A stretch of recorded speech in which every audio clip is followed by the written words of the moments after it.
Hai anak-anak, bertemu kembali dengan program Gemar Matematika bersama Pak Ridwan. Ingat, belajar matematika bersama Pak Ridwan membuat matematika menjadi lebih mudah. Anak-anak, Bapak sedang menggunakan pakaian dari Kalimantan Utara. Biasanya ini rompinya dari bahan kulit kayu. Tapi sekarang Bapak modifikasi jadi bentuknya seperti ini. Anak-anak, sekarang kita akan belajar tentang sudut. Kalian sudah lihat kan tayangan tadi? Nah, Bapak mau tanya, coba di ujung meja ini sudutnya berapa? Di ujung buku ini sudutnya berapa? Coba lihat, di ujung pensil ini sudutnya berapa? Tahu tidak? Pasti kalian tahu. Bapak akan mengajarkan tentang sudut dengan konsep matematika, nalaria, realistik. Dan ini pasti sangat menarik anak-anak. Penasaran? Baik. Mari perhatikan penjelasan berikut ini. Perhatikan gambar berikut. Coba perhatikan jarum jam pada gambar A. Apakah anak-anak tahu gambar A membentuk sudut apa? Ya, benar, siku-siku. Besar sudut siku-siku adalah 90 derajat. Sekarang, bandingkan dengan gambar B dan C. Apakah ada perbedaan? Nah, gambar B besar sudutnya lebih kecil dari gambar A. Artinya, besar sudut gambar B kurang dari 90 derajat. Nah, anak-anak, sudut yang demikian disebut sudut lancip. Bagaimana dengan gambar C? Gambar C besar sudutnya lebih besar dari gambar A. Artinya, besar sudut gambar C lebih dari 90 derajat. Nah, sudut yang demikian disebut sudut tumpul. Jadi anak-anak, jenis-jenis sudut ada sudut apa saja? Benar, sudut siku-siku, sudut lancip, dan sudut tumpul. Coba anak-anak, apa perbedaannya? Ya, betul. Sudut siku-siku besarnya 90 derajat. Sudut lancip besarnya kurang dari 90 derajat. Sudut tumpul besarnya lebih dari 90 derajat. Jelas ya anak-anak? Mudah kan? Bagus. Ingat, belajar matematika bersama Pak Ridwan membuat matematika menjadi lebih mudah. Baik anak-anak, Bapak akan memberikan soal tentang sudut berbentuk HOTS, Higher Order Thinking Skill, atau berpikir tingkat tinggi. Siap? Ya, perhatikan soal berikut ini. Berapa selisih terkecil dari sudut yang dibentuk oleh jarum jam dan menit pada pukul 4 dan pada pukul 4.30? Solusi: informasi pukul 4 dan pukul 4.30. Langkah-langkah: besar sudut pada lingkaran sama dengan 360 derajat. Besar sudut setiap bilangan sama dengan 360 derajat dibagi 12 sama dengan 30 derajat. Besar sudut pukul 4.00 sama dengan 4 dikali 30 derajat sama dengan 120 derajat. Jika jarum pendek di bilangan 3, maka sudutnya 90 derajat. Pukul 4.30 sama dengan 90 derajat dibagi 2 sama dengan 45 derajat. Selisih sudut sama dengan 120 derajat dikurangi 45 derajat sama dengan 75 derajat. Kesimpulan, jadi selisih terkecil dari sudut yang dibentuk oleh jarum jam dan menit pada pukul 4 dan 4.30 adalah 75 derajat.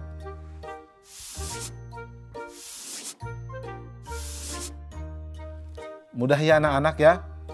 Belajar matematika bersama Pak Ridwan membuat matematika menjadi lebih mudah.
Hai anak-anak, berjumpa kembali dengan program Gemar Matematika bersama Pak Ridwan.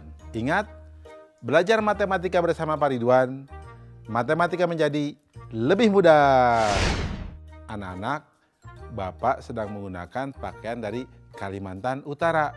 Nah, senjata khasnya dari sana adalah mandau. Ingat ya mandau? Tahu ya mandau? Ya, bagus. Nah, anak-anak, sekarang Bapak akan menerangkan tentang garis sejajar, berpotongan, dan garis berhimpit. Kalian sudah lihat kan tayangan tadi? Nah, ada kereta api. Lihat relnya. Kalau dua yang sejajar, dia tidak pernah bertabrakan. Ya, karena dia sejajar. Nah, sekarang kalian lihat kalau kereta api di persimpangan jalan. Dia pasti berpotongan. Jelas ya? Bapak akan memberikan contoh yang lain. Kalian suka lihat di jam dinding pukul 12 tepat. Apa yang terjadi? Betul. Jarum panjang dengan jarum pendeknya berhimpit. Anak-anak, Bapak akan jelaskan konsep tadi dengan konsep matematika nalaria realistik supaya lebih jelas dan nalar kalian pun terasa. Kalian penasaran? Baik, perhatikan penjelasan berikut ini. Baik anak-anak, Bapak akan mengajarkan tentang pemahaman konsep garis yang sejajar, berpotongan, dan berhimpit. Perhatikan penjelasan berikut ini. Pada gambar kubus di samping terdapat beberapa garis, yaitu garis AB, BC, CD, DA, dan lainnya. Di antara garis-garis tersebut terdapat garis yang tidak akan berpotongan, yaitu garis AB dan garis EF, garis AE, dan garis BF. Silahkan kalian lihat contoh yang lainnya. Nah, garis-garis yang demikian disebut garis sejajar. Jadi, apa itu garis sejajar? Garis sejajar adalah dua buah garis yang memiliki jarak tetap dan tidak akan pernah berpotongan jika diperpanjang. Nah, anak-anak, bagaimana jika garisnya berpotongan? Coba perhatikan bidang ABFE. Garis AB berpotongan dengan garis AE dan garis BF. Garis AE berpotongan dengan garis AB dan garis EF. Nah, garis-garis yang demikian disebut garis berpotongan. Jadi, apa itu garis berpotongan? Garis berpotongan adalah dua garis yang bertemu pada suatu titik di bidang datar ketika diperpanjang. Nah, berikutnya anak-anak, perhatikan gambar jam ini. Jam menunjukkan pukul 12.00. Jarum panjang dan pendeknya sama-sama berada di bilangan 12. Nah, garis yang demikian disebut garis berhimpit. Jadi, apa itu garis berhimpit anak-anak? Garis berhimpit adalah dua buah garis yang memiliki paling sedikit dua titik persekutuan. Jelas ya? Mudah kan? Nah, ingat anak-anak, belajar matematika bersama Pak Ridwan membuat matematika menjadi lebih mudah. Baik anak-anak, sekarang Bapak akan memberikan soal tentang garis dalam bentuk HOTS, Higher Order Thinking Skill. Siap? Perhatikan soal berikut ini. 3 buah bangun datar, jajaran genjang, layang-layang, dan segitiga sama kaki saling dihimpitkan hingga membentuk bangun berikut. Sebutkan hubungan garis yang terbentuk pada gambar tersebut. Nah, soal ini menarik ya. Bagaimana jawabnya? Informasi. Gambar bangun yang terbentuk dari 3 bangun datar, jajaran genjang, layang-layang, dan segitiga sama kaki seperti gambar di bawah ini. Nah, langkah-langkahnya berarti ruas garis yang sejajar adalah garis AB dengan garis CD, garis AD dengan garis BC dan EF. Ruas garis yang berpotongan berarti garis AB dengan BC, garis CD dengan AD, BC, dan CG. Garis BF dengan AB, BE, EF, dan FG. Nah anak-anak, ruas garis yang berhimpitan berarti garis BC pada jajar genjang dengan garis BC pada layang-layang. Garis BF pada segitiga dengan garis BF pada layang-layang. Nah kesimpulannya, jadi hubungan sudut yang terbentuk adalah garis sejajar, garis berpotongan, dan garis berhimpit. Jelas ya anak-anak? Mudah kan? Tentunya kalian bisa jawab soal yang Bapak jelaskan di awal. Jelas? Baik. Ingat, belajar matematika bersama Pak Ridwan membuat matematika menjadi lebih mudah.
Hai anak-anak, berjumpa lagi dengan program Gemar Matematika bersama Pak Ridwan. Ingat, belajar matematika bersama Pak Ridwan membuat matematika menjadi lebih mudah. Nah, anak-anak, Bapak sedang menggunakan pakaian dari Kalimantan Utara, ya. Kalimantan Utara itu letaknya berbatasan dengan Malaysia, tepatnya di daerah Sarawak dan Sabah. Jelas ya?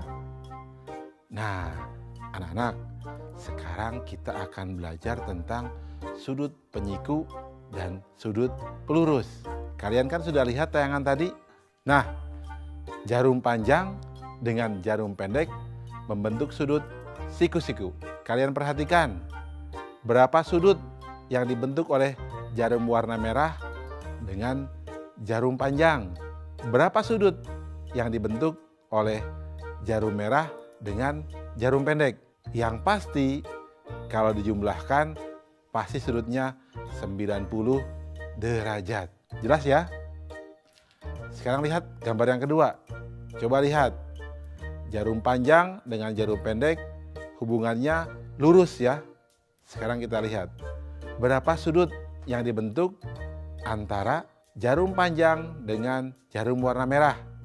Berikutnya, berapa sudut yang dibentuk antara jarum pendek dengan jarum warna merah? Yang pasti jumlah sudutnya adalah 180 derajat. Jelas ya? Nah, Bapak akan jelaskan tentang hal itu supaya kalian lebih paham dengan konsep matematika nalaria realistik. Penasaran? Baik. Mari perhatikan penjelasan berikut ini. Baik anak-anak, Bapak sekarang akan menjelaskan pemahaman konsep tentang sudut penyiku dan sudut pelurus. Baik, perhatikan penjelasan berikut ini. Perhatikan tabel berikut. Nomor 1, sudut 30 derajat. Sudut penyikunya 60 derajat. Jumlah sudutnya 90 derajat. Nomor 2, sudut 45 derajat.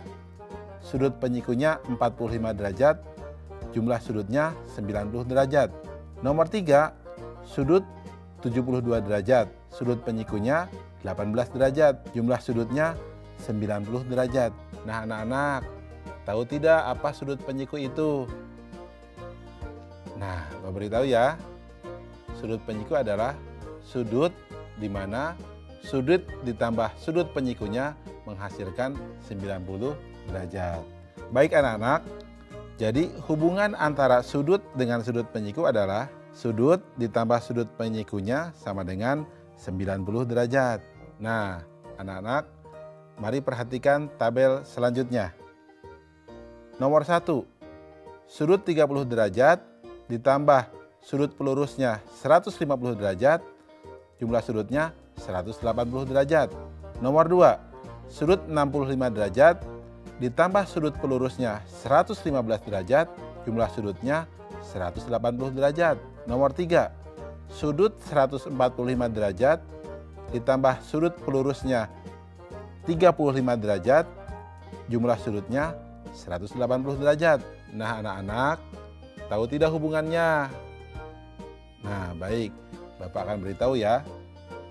Jadi hubungan antara sudut dengan sudut pelurus adalah sudut ditambah sudut pelurusnya sama dengan 180 derajat. Jelas ya anak-anak? Mudah ya? Baik, ingat, belajar matematika bersama Pak Ridwan membuat matematika menjadi lebih mudah. Baik anak-anak, sekarang Bapak akan memberikan soal tentang sudut penyiku dan sudut pelurus dengan HOTS, Higher Order Thinking Skill, atau berpikir tingkat tinggi. Perhatikan soal berikut ini. Besar sebuah sudut 2 kali dari penyikunya. Berapakah sudut pelurus dari sudut tersebut? Susah ya? Tenang, kita akan jawab dengan mudah. Solusi. Informasi, besar sudut sama dengan 2 kali sudut penyikunya. Perhatikan langkah-langkahnya. Misalkan sudut penyikunya adalah X, maka besar sudut tersebut adalah 2X. Sehingga perhatikan di gambar, 2X ditambah X sama dengan 90 derajat.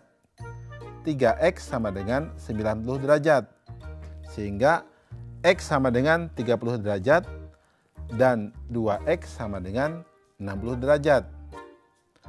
Karena besar sudutnya adalah 60 derajat, maka besar sudut pelurusnya adalah, perhatikan, 60 derajat ditambah sudut pelurus sama dengan 180 derajat.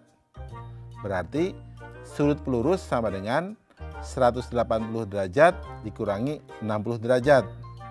Atau sudut pelurus sama dengan 120 derajat. Kesimpulan, jadi besar sudut pelurus dari sudut tersebut adalah 120 derajat. Mudah ya anak-anak? Bapak yakin kalian juga bisa jawab soal yang di awal tadi, ya. Pasti mudah kan? Baik. Ingat, belajar matematika bersama Pak Ridwan membuat matematika menjadi lebih mudah.